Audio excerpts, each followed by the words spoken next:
ఏమన్నా మార్పు వచ్చింది? 2019 తర్వాత మార్పు వచ్చింది చంద్రబాబు నాయుడు గారికి. ఎందుకంటే ఆయన జీవితంలో అతిపెద్ద స్ట్రోక్. అధికారం కోల్పోవడం గతంలో కూడా జరిగింది, కానీ 151 సీట్లు రావడం, ఆయన 23 సీట్లకి పరిమితం కావడం, 40-10 గ్యాప్, 40-50 అంటే 10% గ్యాప్, అది ఆయనకి అసలు జీర్ణించుకోలేకపోతున్నాడు. ఆయన జీవితంలో 10% గ్యాప్తో ఎలక్షన్ అనేది ఫస్ట్ టైం జరిగింది. 10% గ్యాప్ అంటే అసలు ఇంకేమైనా ఉందా?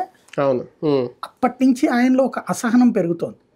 దానికి తోడు మధ్యలో ఇటు పవన్ కళ్యాణ్తో లాలూచి కోసం ప్రయత్నాలు, బీజేపీతో ప్రయత్నాలు, వీటన్నిటి మధ్యన ఎదురయ్యే సవాళ్ళు, ఆయనలో సహజంగా ఆ వయసుకి వచ్చేటటువంటి చాదస్తం, ఆ వయసులో ఇక ముసలోళ్ళు మాట్లాడితే ఏమైనా సరే అట్లాగే ఉంటాయి, మనకి తిట్టేస్తూ ఉంటారు కోపంతో. అదే ఆ తిట్లు అనుకోవాలన్నమాట, అవి దీవెనలు అనుకోవాలి మనం అంతే. అంటే నోరు జారుతున్నారా, లేదంటే ఆయనకి ఫ్రస్ట్రేషన్ పీక్ లెవెల్కి వెళ్తుందా? నేననేది ఇప్పుడు ఆయన దీవెనలు అనుకుంటే సరిపోతుంది.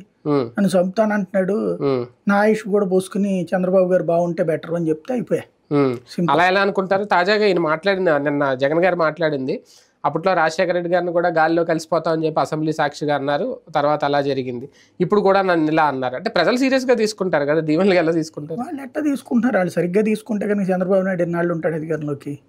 అసలు ఎంతకాలం రాజకీయాల్లో ఉంటాడా?